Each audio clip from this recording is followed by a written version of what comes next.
Hello there, you awakening wonders. Thank you so much for joining me for Stay Free with Russell Brand today. You can get Norman Finkelstein's new book, I'll Burn That Bridge When I Get to It, Heretical Thoughts on Identity, Politics, Cancel Culture and Academic Freedom at normanfinkelstein.com. Over the course of this conversation, we talk a lot about, obviously, the conflagration in the Middle East. Norman Finkelstein has extremely strong, well-researched views that some of you will no doubt vehemently oppose and others of you will be extremely interested to listen to. As I continually tell you when it comes to this conflict, I hope that we are able to form some kind of cartilage where we may make connections that could lead to peaceful solutions for all of us, which seems like a pretty extreme ambition, and nevertheless, with the divinity within us all, no lesser ambition will do. So let's get into the conversation.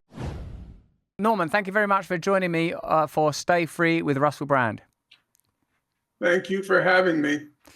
First of all, Norman, I want to start by asking you a question that you requested we began with, the 2014 operation known as Protective Edge. Can you explain for us, our viewers that are live with us in the locals community right now, and for our Rumble stream viewers, what Operation Protective Edge was, how it's significant in the Israel-Hamas or Israel-Palestine conflict, depending on how you frame it, and why you have chosen that to be our sort of starting point for the conversation today? In the current round of interviews that have been done on the current Israeli assault on Gaza, everything seems to start on October 7th. As if everything were fine and dandy until October 7th. And on October 7th, this gang of thugs, hooligans, and insane people burst the gates of Gaza and proceed to commit a high-scale massacre in Israel. But for those who have studied the conflict, what happened on October 7th wasn't the beginning of the story. It was really the climax of a chapter in the story. And that's climax in the chapter of the story begins really in 2006, when Israel imposed a brutal economic blockade on Gaza. The effect of that blockade was that nothing could go into Gaza and nothing could come out of Gaza. No person could go into Gaza and no person could leave Gaza without Israel's permission. Israel imposed in the course of that blockade a regime of a starvation plus diet on the people of Gaza. It literally calculated the caloric intake of the people in Gaza and then allowed food to enter Gaza at a starvation plus level. Gaza has suffered from among the worst economic deprivation, but in particular unemployment in Gaza. Among Gaza in general, it's about 50% of the population. Among youth, namely the people who burst the gates of Gaza, the unemployment is at a level of about 70%. About 97% of the water in Gaza is poisonous. It can't be drunk by the people. Now, if you add off all of these factors, what do you get? And I've just skimmed the surface. I haven't mentioned that half the population of Gaza comprises children. I haven't mentioned that 70% of the population of Gaza comprises refugees who were expelled from Israel in 1948 and their descendants. I haven't mentioned that Gaza is among the most densely populated places on God's earth. I haven't mentioned that for the young people who burst the gates of Gaza, most of them were born into that place which suffered from this economic blockade since 2006. So what do we get when we put all these factors together? Well, if we take your own former British Prime Minister, David Cameron, who now I understand is your foreign secretary, David Cameron described Gaza as an open-air prison. If you take Israel's senior security establishment official, he was the head of Israel's National Security Council. His name is Giora Eiland. And in March 2004, Giora Eiland described Gaza as, quote, a huge concentration camp. And so what you saw on October 7th was young men who had been born into a concentration camp and had lived for 20 years of their lives in that concentration camp. But that's only half the story. The other half of the story is Israel periodically, quote, to quote Israel, mows the lawn in Gaza. And what is mowing the lawn? Well, mowing the lawn is these high-tech massacres that Israel launches against Gaza. And a lot of people nowadays express the opinion that if Israel is conducting such massive death and destruction in Gaza, it's because of what happened on October 7th. Well, it is true that the quantitative magnitude of the death and destruction in Gaza is at a new level. I wouldn't argue with that. No sane person would argue with that.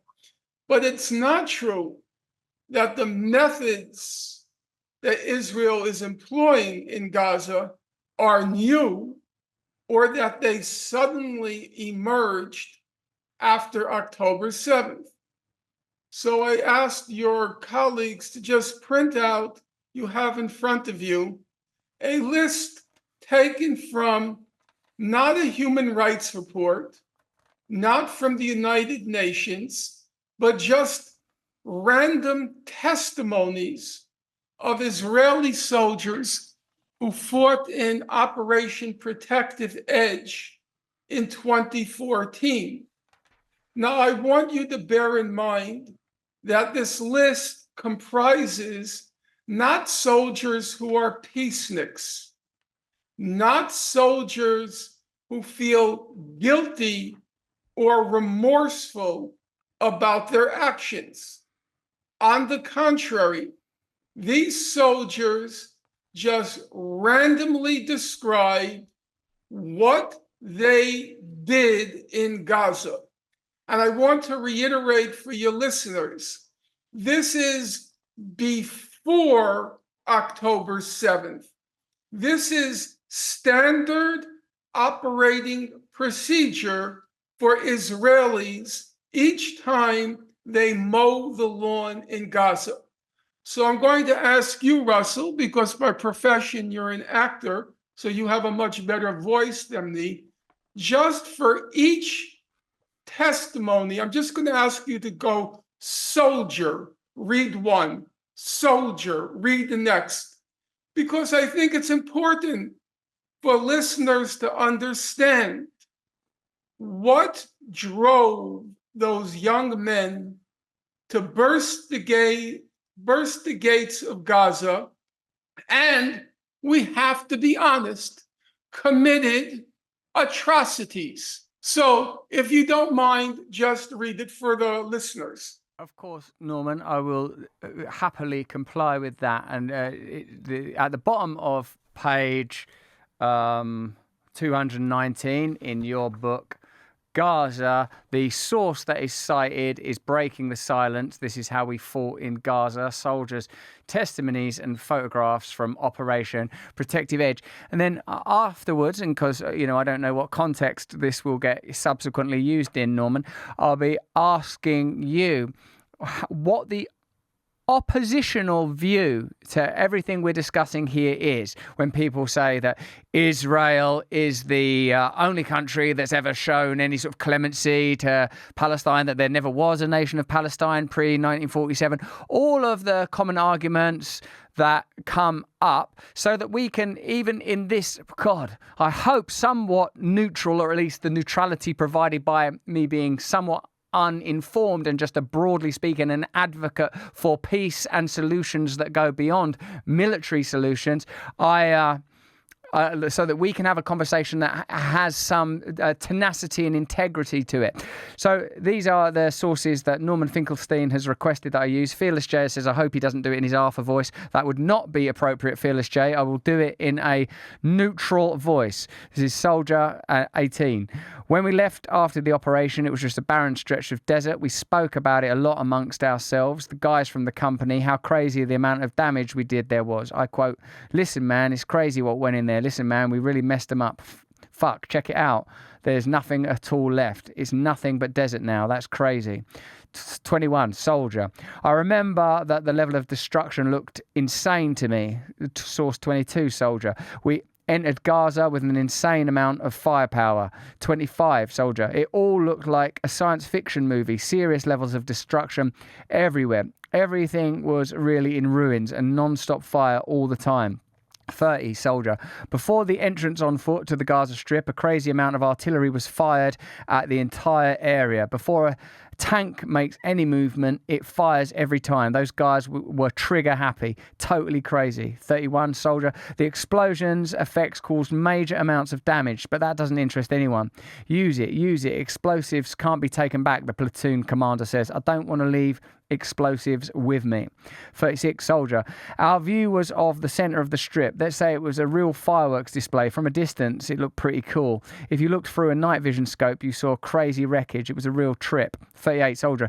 You're shooting at anything that moves and also at what isn't moving. Crazy amounts. It also becomes a bit like a computer game. Totally cool and real. 49, Soldier. It was total destruction in there. The photos online are child's play compared to what we saw there in reality. I never saw anything like it. 70, Soldier. The unfathomable number of dead on one of the sides, the unimaginable levels of destruction, the way militant cells and people were regarded as targets and not as living beings. That's something that troubles me. 74, Soldier. It's destruction on a whole other level. 94, Soldier. The Air Force carries out an insane amount of strikes in the Gaza Strip during an operation like Protective Edge. 96, Soldier. Shells are being fired all the time. Even if we aren't actually going to enter, shells. What happens for 7 days straight? It's non-stop bombardment.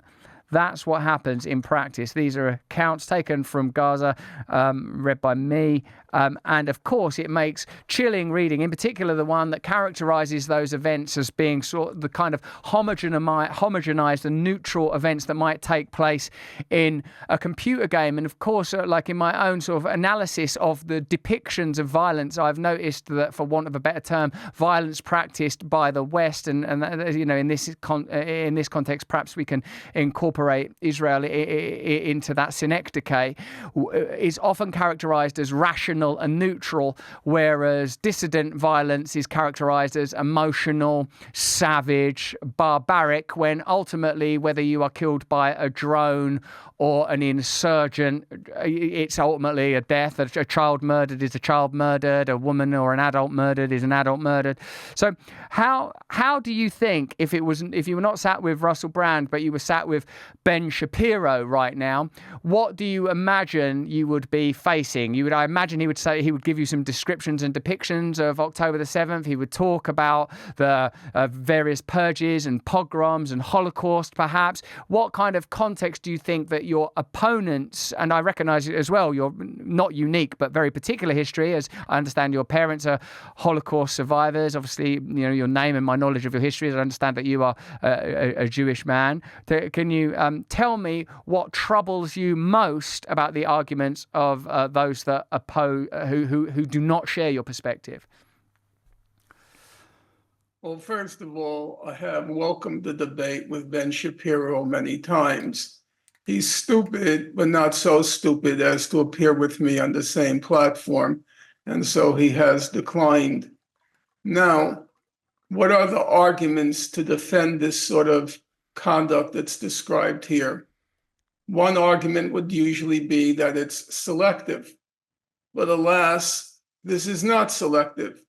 As you can see from the quotes, and I read the whole compendium by breaking the silence, there were maybe 2 or 3 people in the whole 200 pages who expressed any remorse for their actions.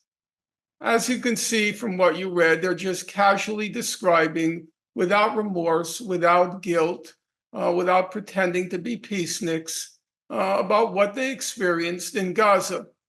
So I don't think it's very easy to impeach these testimonies by Israeli soldiers themselves. Now, you have to bear in mind, I am talking about, or I should say, you are quoting from one operation, one mowing of the lawn. In fact, there have been at this point at least a dozen high-tech massacres visited on Gaza since the year 2000. And I can cull quotes from soldiers, and I did in my book, in every one of the massacres that Israel has inflicted on Gaza that read exactly as the ones that you just recited for your listeners. This is standard operating procedure for Israel in its relentless attacks on the people of Gaza. Now, what else would be said in defense? I suppose because I have to make, in order to ferret out the truth, you have to make the best case argument for the other side, what's called the devil's advocate. So I will play my own devil's advocate. The best argument is going to be that it was Hamas that broke the ceasefires, Hamas that's responsible for initiating the combat or the war, and that Hamas is engaging in human shielding, and that's why these things happen. Let's take the last issue first.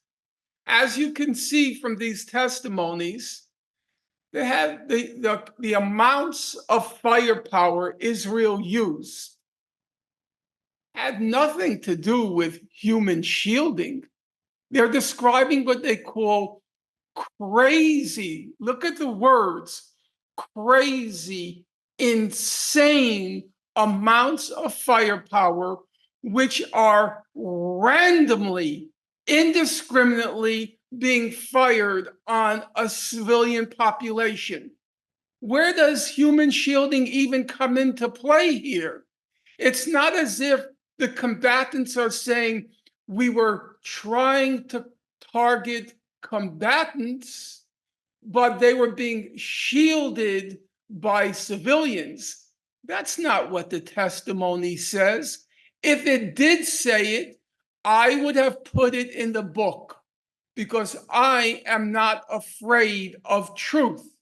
If that's what's said, I would have put it in the book and then attempted to explain it. But that's not what's being said. When you get away from the propaganda and the propagandists, the propaganda of the state of Israel, and the propagandists like Mark Regev and Ben Shapiro, what you actually see is Israel periodically entering Gaza to mow the lawn. The lawn, which your listeners should bear in mind, the lawn, half of the blades of grass in Gaza, there are 2.3 million blades of grass in Gaza. I see you're looking at me intently, and I appreciate that. Just like I appreciated from Candace Owens, and just as I appreciated from Mihaela Peterson, you listen and it gradually sinks in that mowing of the lawn means 2.3 million people, half of whom are children. You understand? Mowing the skull of a child. That's not being emotive. That's not being histrionic. That's not being theatrical. That's being factual, mowing the skulls of 1.1 million children. And are these children being used as human shields? Look at what they say in this text.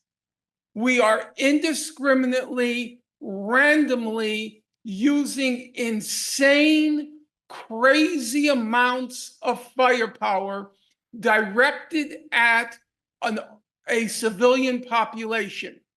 So that's one side of the question. The other side is, who provokes these periodic mowings of the lawn? Let's take one case, which is the best documented. In June 2008, Hamas and Israel reached a ceasefire. The ceasefire held up until November 4th, 2008. What happened on November 4th? President Obama won the presidential election in the United States. So Israel knew all the cameras would be directed, the world's cameras, would be directed at the United States and the outcome of the presidential election. Israel at that moment elected to break the ceasefire and go in and launch what was called back then Operation Cast Lead. That lasted from December 26th to January 17th. There is no dispute whatsoever. Even Israeli publications, official Israeli publications, acknowledge the ceasefire held until November 4th, when Israel broke the ceasefire, and what it eventually ensued on December 26th was Operation Cast Lead. So it's not true that Hamas breaks the ceasefires. However, I want to make a point, because I said before, I'm not afraid of the truth. It is not true that the only thing that's needed now is a ceasefire. A ceasefire has to be number one on the agenda, no question about it. But that number one has to be accompanied by or attended by number two, which is to end the illegal, inhuman blockade of Gaza, that medieval siege, which even the Goldstone report, which was issued after Operation Cast Lead, described as verging on a crime against humanity. That blockade has to end, or it's true. These actions by Hamas, or as I prefer to say, the people of Gaza, will recur and recur and recur until and unless the population of Gaza has been wiped out, has been exterminated. Now, Israel's goal now is to do just that. It decided on October 7th that what happened, you know the cliche, a crisis is also an opportunity. And Israel realized on October 7th the crisis of the atrocities that occurred on October 7th were also an opportunity.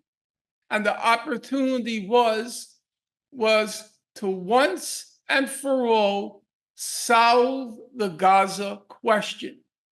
And solving the Gaza question meant anywhere from an ethnic cleansing to expel the entire population to the Egyptian Sinai, to two, making Gaza uninhabitable from now until kingdom come, to three, what Prime Minister Netanyahu said. You have to treat the people of Gaza like Amalek, referring to the Hebrew Bible, wipe out every man, woman, child, and animal, every camel, every fox. So that was the opportunity that Israel seized upon on October 7th to once and for all find a final solution to the Gaza question. That AMAC rhetoric is, of course, incredibly loaded, and customary usage of either religious national myth or the kind of colloquialism likely to elicit broad public support is often mobilized in the immediate aftermath of crisis in order to curry political favor and to legitimize expedient military action. I'm thinking of George W. Bush's sort of kill these folks in the post 9/11 era, which subsequently has been shown to have been a misguided approach and created more negative consequences than perhaps would have been anticipated, as well as being targeted in areas that are, in retrospect, inadvisable and inappropriate. One of the, to connect it again to the sort of your reference to Amalek and the sort of this Talmudic reference to extermination, I wonder, Norman, and I think it's vital that your participation and contribution to this conversation is as vital as like when I've seen Hasidic Jews participate in advocacy for peace, or my friend Gabor Mate talking about a requirement for peace, because I think it has a particular resonance when survivors of the Holocaust, this great scar upon the heart of the Jewish people, and this significant event in what has led to the establishment of the State of Israel. I say this as a dilettante, as an outsider, and a person who doesn't claim to have anything other than a superficial understanding. It seems vital to me that people that could legitimately take up a strong position on the, let's call it the other side, advocate for peace, advocate for clemency, advocate for tolerance, compassion, and solution. But I feel that as I have you here, I'd love to ask you how you tackle the idea that enshrined within Hamas's raison d'etre is the extermination of the Jewish people. That's something that I've continually heard to legitimize extreme military measures, i.e. you cannot negotiate with terrorists, a very sort of common maxim or axiom in conflicts of this kind. I've heard people say that people seem to care less when other Muslim and Arab nations exterminate Arabs, i.e. Within Syria. I've also heard people say, like when talking about the shield issue, that perhaps it's as I've heard it rendered, is it's more that that Hamas are within a civilian population, and my personal position is peace, stop war immediately. That's my personal position, just so you don't think that I'm advocating for these kind of what I would regard as extreme and agonizing actions. But I would say, how do you cover Hamas's rhetoric around genocide, which rhetorically is comparable to the Amalek reference that you made, the idea that just by being within that community there is a degree of shielding, and the idea that that genocide, that sort of the Israeli people feel that there is a sort of a peripheral genocide that could be enacted by the sort of numerous hostile nations and people that are around them, and that this somehow legitimizes the sort of ongoing threat of this presence. Because I suppose you would have to fear that, wouldn't you, in order to be able to, even the accounts that I read earlier from your book, in order to legitimize violence of that nature, you would have to fear for your own way of life. You would have to have the ultimate motivation. So again, Hamas's MO and raison d'etre, the idea of shielding within Gaza, making it inevitable, and the fact that, yes, Israel could, if they wanted to, this is another common argument, they could wipe out all Gaza and the West Bank, and they haven't. Therefore, like the Hamas are operating at maximum capacity and Israel aren't. So in that gap is clemency and compassion. How do you address those arguments, please, Norman? Well, because I'm on the older side and you're on the younger side, you're going to have to refresh my memory for each of these questions, because you just overloaded my memory bank. So I'm going to ask you, let's start with the first one, the Hamas Charter. I don't want to get into the technicalities here. This is not an academic seminar. I'll just try to make myself brief on this point. Since Hamas won the election in 2006, the parliamentary election in Gaza, and even before that, but we'll start from 2006, Hamas has repeatedly made offers to Israel, either for what's called a hudna, Hudna, which just means a long-term ceasefire between Israel and the Palestinians, a ceasefire along the a truce along the roughly about 20 to 30-year truce. They've made that offer, and they've also made offers to establish a Palestinian state along the lines of the international consensus, meaning the June 1967 border, Israel within its legal borders, and a Palestinian state within the West Bank, including East Jerusalem and Gaza. All those peace offerings by Hamas were completely rejected by Israel and backed by the United States. So it's not true. The factual record is very clear on that. It's not true that Hamas was unwilling to reach a reasonable settlement of the conflict. It was willing to do so, but those peace offerings were rejected by Israel and the United States out of hand. There wasn't even an attempt at negotiations. Which brings me to your second question. And I want to encourage you, Russell, ask me the tough questions, because it's no point in preaching to the choir. You want to reach new people and people who have legitimate doubts. So you might answer to the question, to the reply I just gave. You could say, yes, it's probably true. You know more than me. It's probably true that Hamas made peace offerings, but of course Israel rejected them.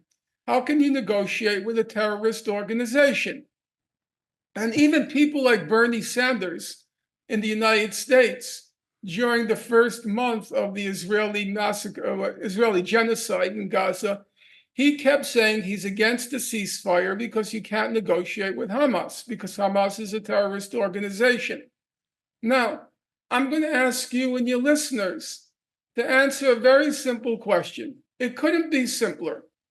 Let's take what I mentioned earlier, Operation Protective Edge, between December 26, 2008 and January 17, 2009. Let's just take that one example. The estimates are that during Operation Cast Lead, Israel killed about 1,400 Gazans, and of whom 350 were children. Okay? And it also destroyed 6,300 homes, and it laid waste all of Gaza. Okay? And I think I can prove to you and all of your listeners what I said earlier. This was a completely unprovoked attack by Israel. It broke the ceasefire. It launched the attack. Now, I'd like you and your listeners to keep in mind, we're talking about just one of Israel's operations, Operation Cast Lead. So now let's fast forward to October 7th. On October 7th, the estimates are about 1,200 Israelis were killed. And of those 1,200, approximately 30 were children. So, in terms of numbers, obviously the total number is roughly in the same ballpark, 1,400 in cast lead, Gazans killed, 1,200 Israelis killed on October 7th. Children, it's a very big order of magnitude difference, 350 children in Gaza, about 30 children in Israel. Now, here is the very simple question. I do not think it can be any simpler. If Hamas's terrorist action on October 7th disqualifies it from negotiating a settlement, it's a terrorist organization. You can't negotiate with it. You have to destroy it. Then why doesn't Israel's terrorist action just in one operation, Operation Cast Lead, why doesn't Israel's terrorist action disqualify it from negotiating a settlement? If Hamas has to be destroyed, then it seems to me the state of Israel has to be destroyed. Now, I am not advocating that. I am simply asking you and your listeners, what is the error in my logic? In Operation Protective Edge in 2014, from which those testimonies you read occurred, 2,200 Gazans were killed. 550 were children. 18,000 homes were destroyed. If October 7th disqualifies Hamas from any participation in a peace settlement, then Operation Protective Edge, if we look just at the raw numbers, must disqualify Israel twice as much from any settlement of the conflict. 1,200 versus 2,200. 30 children versus 550 children. Why do the acts of terrorism, which I do not deny occurred, but why do they only disqualify one party to reaching a settlement, but not the other party? Honestly, I like to play my own devil's advocate. That's the way you find truth. But try as I do, I cannot figure out a coherent answer to that question.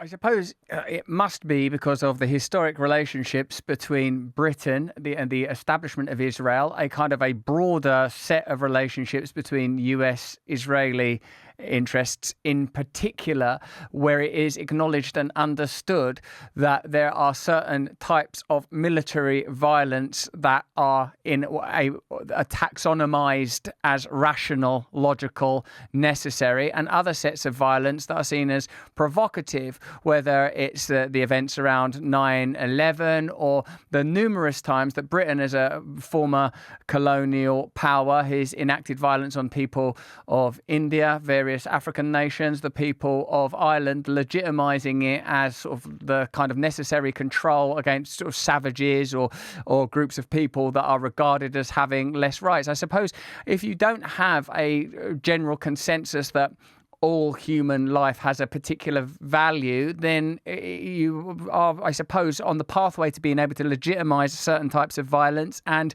justify certain types of death. And I think that we all understand that. And that, sadly, is not something that is particular to Israel, which is another argument that I've heard used, that, you know, the United States of America, that Britain have all practiced this kind of power. And it's almost, I suppose, comparable to the kind of climate arguments that we've made. Why are you going to prevent India having an industrial revolution, or China having an industrial revolution, when I mean Western sort of Anglophonic nations have had our industrial revolutions. Now I recognise it's a lot more emotive, evocative, and important, perhaps. When we're talking about the murder of children, no one can countenance that there could be anything more important than that. But what I suppose I'm saying, I would like to just briefly comment. Yes. I go back a long way. I was involved in the anti-war movement against the war in Vietnam. I was involved when I got older in the civil rights movement. And by the time I was in graduate school, I was involved in the anti-apartheid movement. So I would be the last one to deny, I would be the last one on God's earth to deny the crimes, the war crimes against humanity. And in some cases, such as the bombing of Nagasaki and Hiroshima, they have to be qualified as acts of genocide. I would be the last one to deny that ugly record. However, I didn't support it. I opposed it. So I don't think I can be legitimately accused of holding a double standard or an anti-Semitic standard if I oppose what Israel's doing in the same way as I opposed the war in Vietnam. I opposed apartheid, and I opposed the vicious assault on African Americans before and during the civil rights movement. However, having said that, we have to be clear and honest about what's happening now. Right now, there is a declared genocide being committed by the Israeli government against the people of Gaza. It's not indirect, it's not obscure, it's not ambiguous. It's a declared genocide being committed against the people of Gaza. The magnitude of death and destruction that's been inflicted on the people of Gaza in the past 2 months makes every other war in the 20th century, and in part in 21st century, and in part in the 20th century, pale by comparison. There's simply no comparison between the density of the bombing, the ratio of civilian to military deaths, the percentage of children and women as against men who have been killed.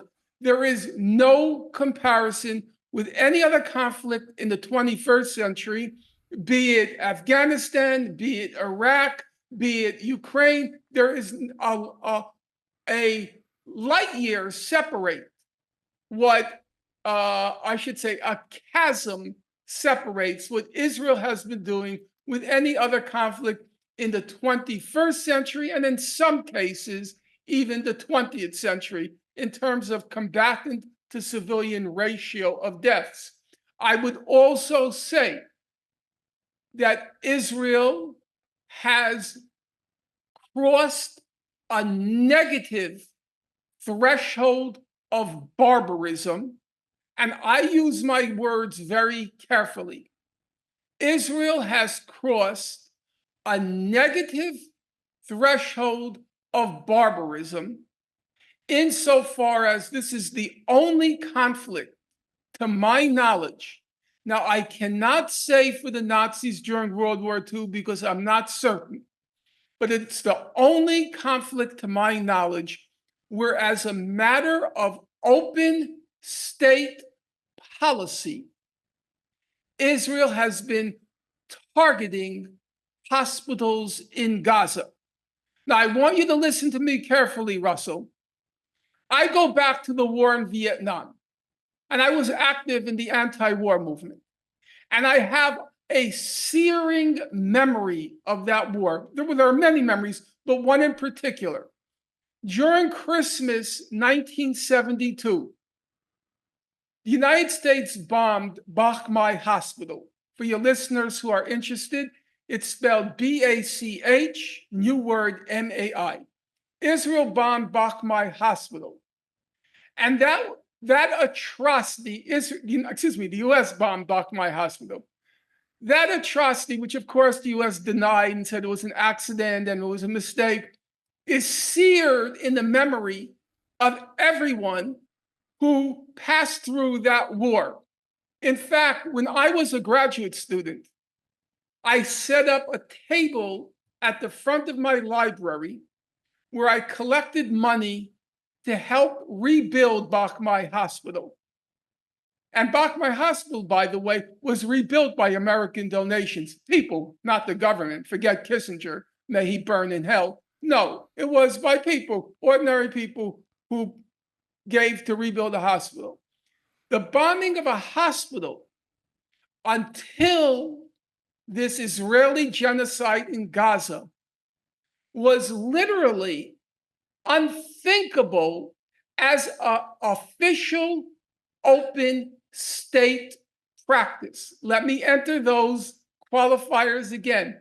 As an official open state practice, it was unthinkable. And now Israel has crossed that negative threshold of barbarism by routinely, methodically, systematically bombing the hospitals in Gaza. So even as I am the last person on God's earth having been raised on a mental diet of reading Professor Chomsky's chronicling of US crimes around the world. I am the last person on God's earth to deny the magnitude and the horror of the crimes inflicted by my government on states and peoples around the world. But the fact nonetheless remains that by some basic metrics, what Israel has been doing in Gaza is in a class, a category all its own, and certain of its actions, the targeting of hospitals marks the crossing of a negative threshold into barbarism. If you search your memory, now you say you're a lay person, that's fine. Each person has his or her contribution to make humanity a better place. And yours might not be sitting in a library or sitting at your desk reading books. But if you search your memory hard, I do not think you can come up with a single example of an official state policy of targeting hospitals. That is an innovation that Israel has now brought into the public domain and has now legitimized for all future wars and state actions. What Israel has done, it has legitimated the targeting of hospitals in the course of a war. I understand. Also, I feel that we must talk about the nature of propaganda. I've heard people say that when hostages were released, that they were actors. I've heard people say that the stories, indeed, of bombing hospitals were not true. I wonder, Norman, from your somewhat unique position making these claims, given your personal history and your family history, if you believe that anti-Semitism plays a role in the criticisms of Israel and Israel actions, even if that anti-Semitism is being grafted onto, even if we were to take everything that you are saying as the only version of events that we can countenance. And I'm in my mind, I'm trying to continually hold, if matters were as simple as they are described by either side, then we would not have conflict at all. Indeed, conflict is where two realities are completely in collision with one another. And this occurs only when one side has extremely powerful propaganda and influence, or when there are viable perspectives to be had. I say this with a complete and total respect for the version of events that you have conveyed, but also, as I've said throughout this,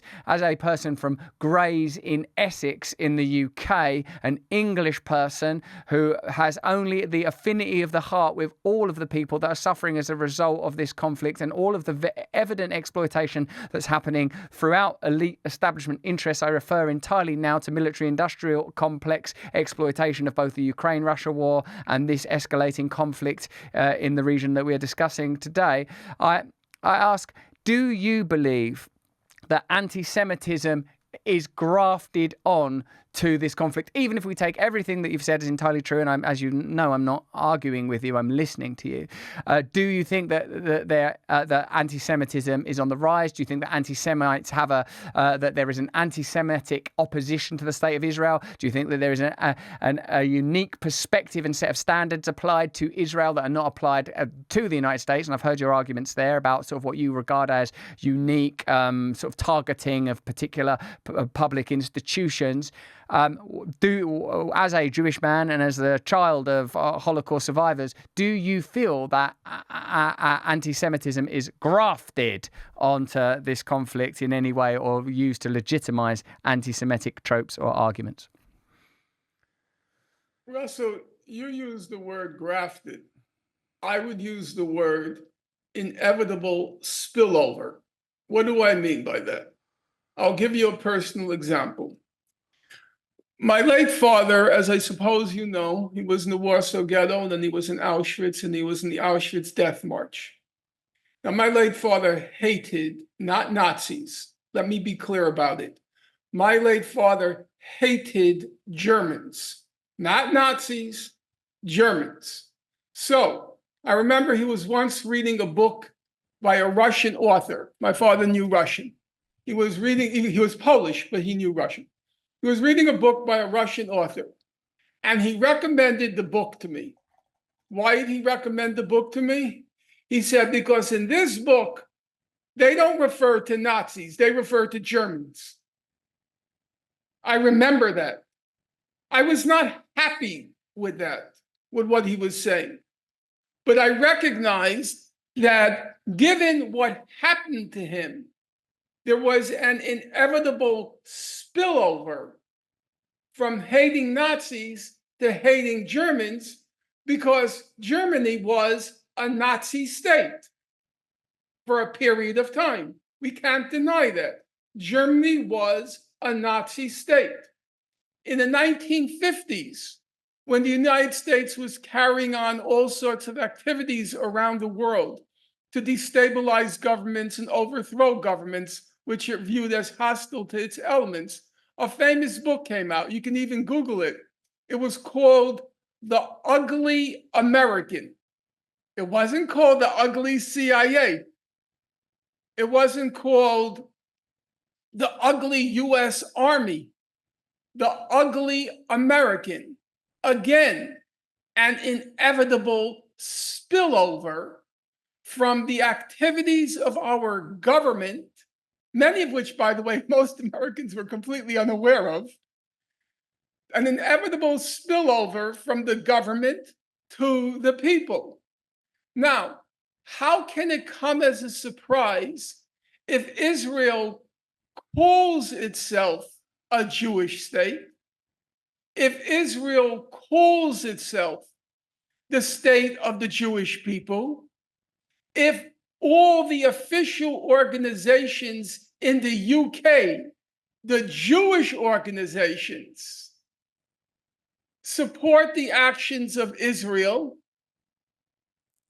How can it come as a surprise, given the examples I just gave, if there's not a spillover from the self-proclaimed Jewish state, which claims the genocide it's committing in Gaza is in the name of the Jewish people, and your British Board of Jewish Deputies backs to the hilt all of these genocidal actions?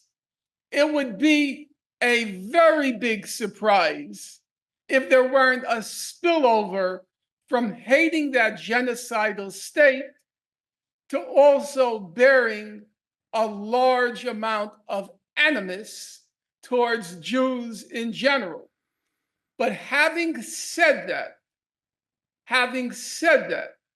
I want to also say that one of the most redeeming, inspiring aspects of the horror currently being inflicted in Gaza is the number of self-identified Jews, in particular Jewish Voices for Peace, or the organization Not in Our Name, who now stand in the forefront, the vanguard of the opposition to this genocidal war.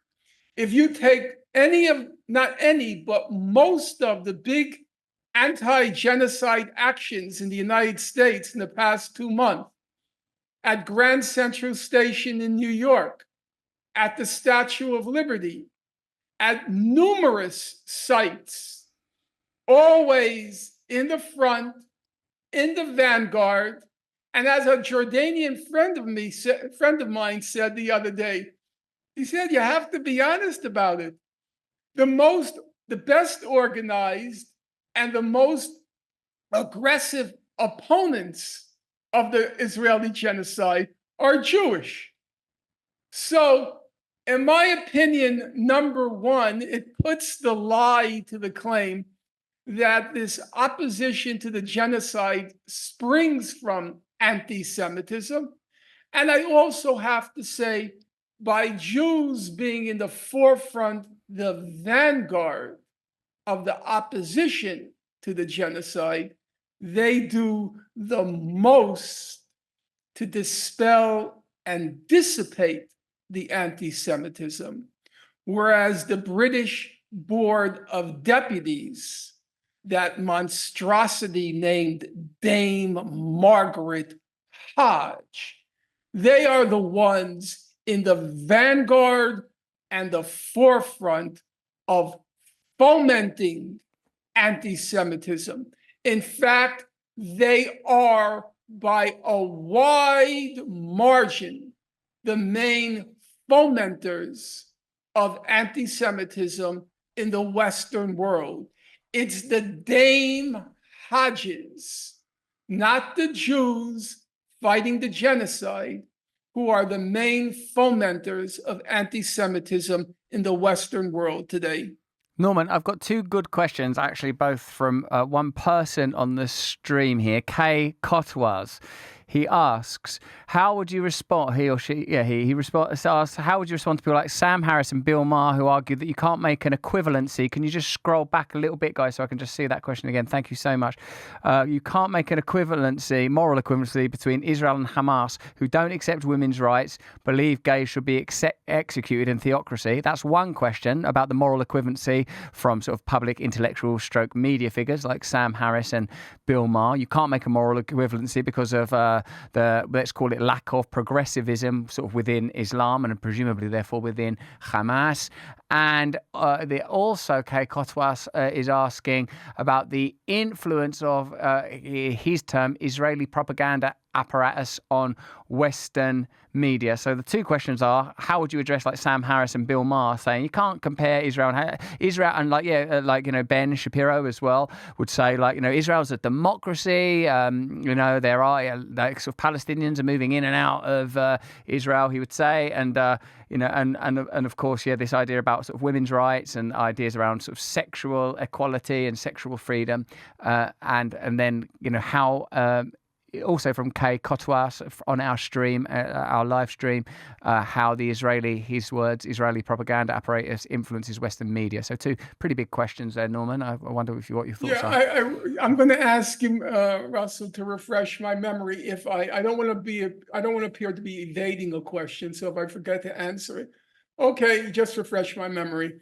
First of all, I'm not going to deny that there are many in my opinion, regressive practices in the Muslim world, in the Arab world, and in Gaza. That's being disingenuous, and I don't intend to be disingenuous. However, first of all, I do not believe that bears on the question of whether a people has the right to self-determination. And the people of Gaza under international law, the people of Gaza and the West Bank, the Palestinian people under international law constitute what's legally called a people, and as a people, they have the right to self-determination, and that right has been denied to them for 75 years. So everything what's being said can be, and in my opinion, is true. However, it doesn't in the least bear on the question of whether the people of whether the Palestinian people have the right to self-determination, and more to the point, let's say everything you say about women's rights and sexual rights in Gaza is true. Let's say it's all true. And I'm not going to deny that large parts of it are true. I'm not going to. Does that mean you have the right to confine people in a concentration camp? Does that give you the right to immure people in a concentration camp? Does that give you that right? Now, before we act so superior to these people, I'll tell you something. And I'm not negating what the Sam Harrises and the Ben Shapiros and that ilk have to say. I have never seen in the Arab world as much homelessness as in the United States. What does that say about our culture? In the Arab world, up until now, it may change, confining your parents in an old age home is that idea they can't even compute. You put your parents in an old age home? Where do you have more respect for parents? Where do you have more respect for elders? We should, before we carry on so as if we're so superior, the other parts of the world, you know the passage, clear the plank from your eye before you examine the speck in another person's eye. And sometimes people don't see the plank in their eye. All they see is the horrors elsewhere. In my city, I don't want to get involved now in a tangent, but just as a point, in my city, the streets are laden with homeless people. The subways are filled with homeless people. And all these skyscrapers have gone up, these, 50, 75 floor skyscrapers. And you know what? You ready for this? They're all empty. They're all empty because Arab sheikhs, Russian billionaires, Chinese billionaires, they buy the houses. Now, I ask you, Russell, what verdict will be rendered on our civilization in 100 years that we confined tens of thousands of people, my city, tens of thousands of people, to homelessness in streets and subways, when half the new buildings that have gone up are empty? They're empty. People purchase them just as an investment and never use them. So unlike Mr. Harris and Mr. Shapiro, I try to be a little more humble or humbler before rendering judgment on other countries, other societies, other traditions, even as I acknowledge they have many regressive features. Now, you said, how can I compare Hamas with Israel? Israel is a democracy. Let's ask ourselves a simple question. The main Israeli human rights organization for the occupied territories, it's called B'Tselem. B'Tselem, okay? And B'Tselem put out a report a few years ago. And the report said, I'm directing myself to you and to your listeners. The report said, let's stop kidding ourselves. There's only one state from the Mediterranean to the Jordan. Israel's not occupying the West Bank and Gaza anymore. They're all part of one state because it's been that way since 1967. It's more than 50 years. So de facto, it's one state. So they said we have only one state. It includes Israel proper, the West Bank, and Gaza. There's one state.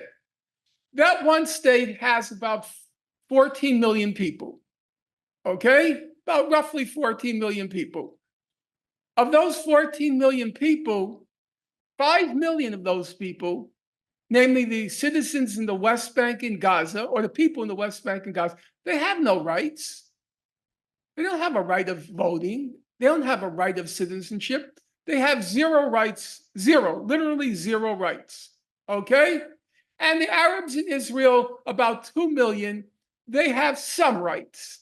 Not equal rights, but some rights. So now I have to ask your questioner a simple question. If you have 14 million people in the state, 5 million of those 14 million have no rights whatsoever, none. And 2 million have what you might call second or third class citizen rights. Does that sound to you like a democracy? Where half the population has either no or second or third class rights. Does that sound to you like a democracy? Well, doesn't sound to me like one. Actually, I think you sort of opened a line of analyses when you said that we do not have the moral authority to arbitrate between different models of civilization, that we are in a sort of in the kind of lens that Edward Said would have applied, not able to presume that our culture is more advanced and that there is but one trajectory or teleology along which cultures progress, and it's plain complain that our own set of somewhat nihilistic values derived from materialism and rationalism have left us in the kind of cultural despair and uncertainty that means that there are few people that are confident to condemn, few people that are confident in taking up a position, when our own democracies increasingly look like veils for different types of autocracy, whether that's the new and emergent digital tyrannies that we're beginning to experience, the new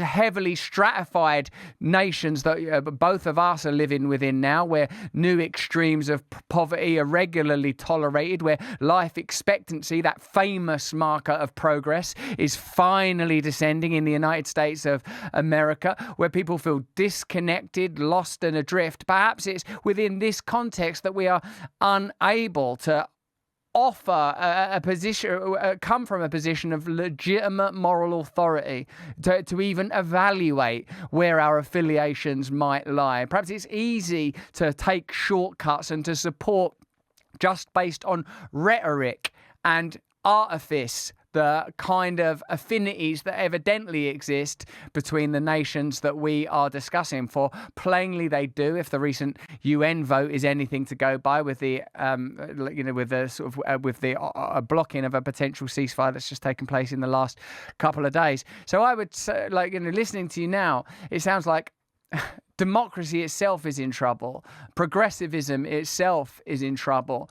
Neoliberalism has reached the kind of tipping point. And indeed, whether we want to look at broadening cultural frames, no one can make any, whether genocide is genocide and the annihilation of a people is the annihilation of people, whether those people are Jewish or Arab or whatever other category of genocide. I think, there's a reason that word has such sort of incredible power within it.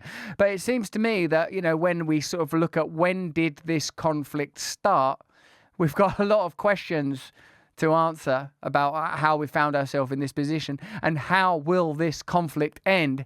Even weightier questions, Norman. And I have to say that the type of, let's say, compassion embodied in your own transition, at least culturally, is certainly a path that many, many people are going to have to walk if there's going to be anything like a resolution in this issue. Many, many people are going to have to radically alter their perspective if there's going to be a solution beyond unimaginable conflagration and genocide. Many people are going to have to take... Well, I would say, just in that note, actually, there's reason for optimism on that score.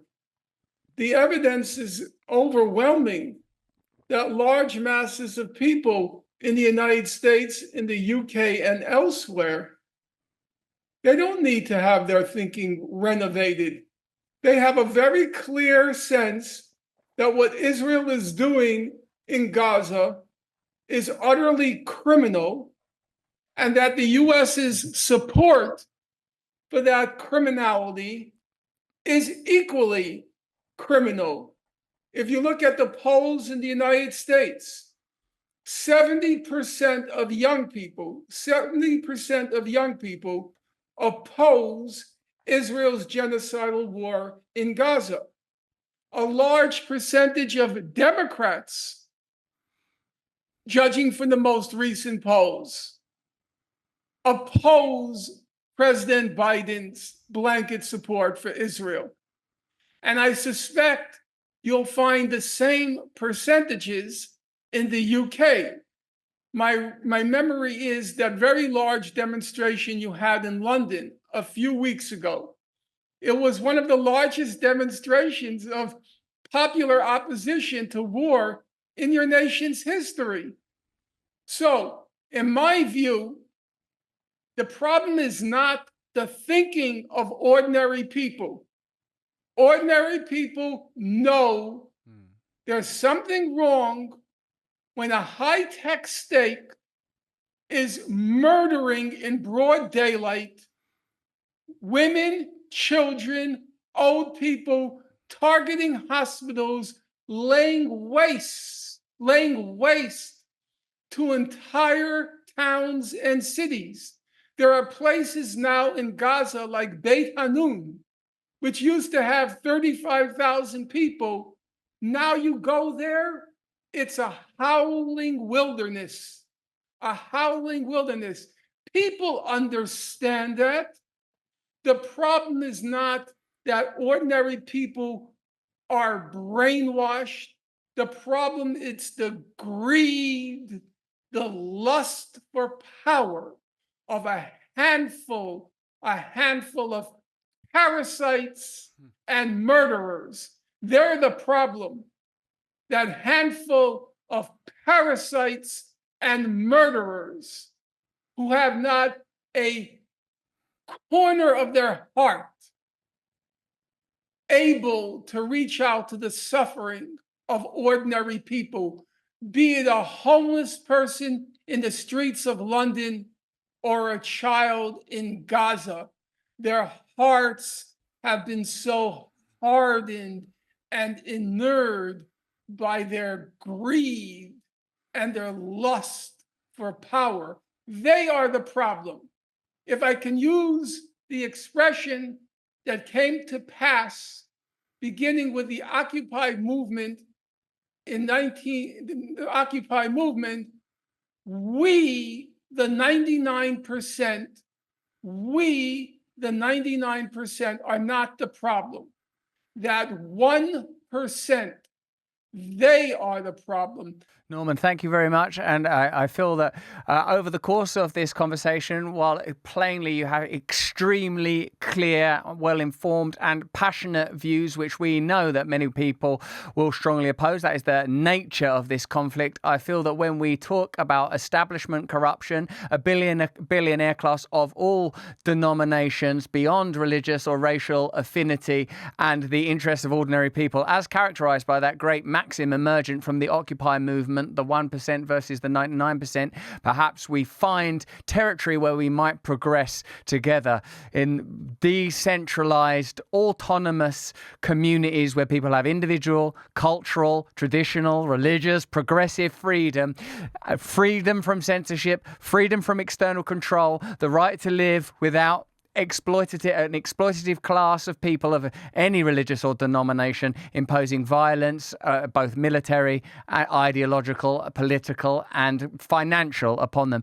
Norman, thank you so much for joining us today. I appreciate the time you've taken and I appreciate your passion. Thank you so much for the opportunity to look at this book, Gaza. And also, you can order Norman's new book, I'll Burn That Bridge When I Get to It, Heretical Thoughts on Identity, Politics, Cancel Culture, and Academic Freedom. You can get that at normanfinkelstein.com. Norman, thank you very much for joining us today. Thank you so much for having me. Hey, thanks for watching. If you want to see more uncensored content where free speech can flourish, join our live stream. Click the link right here to watch the next video if you want to, or become a member of a growing movement. Download the Rumble app and you'll be informed every time we make a new piece of content. Stay free.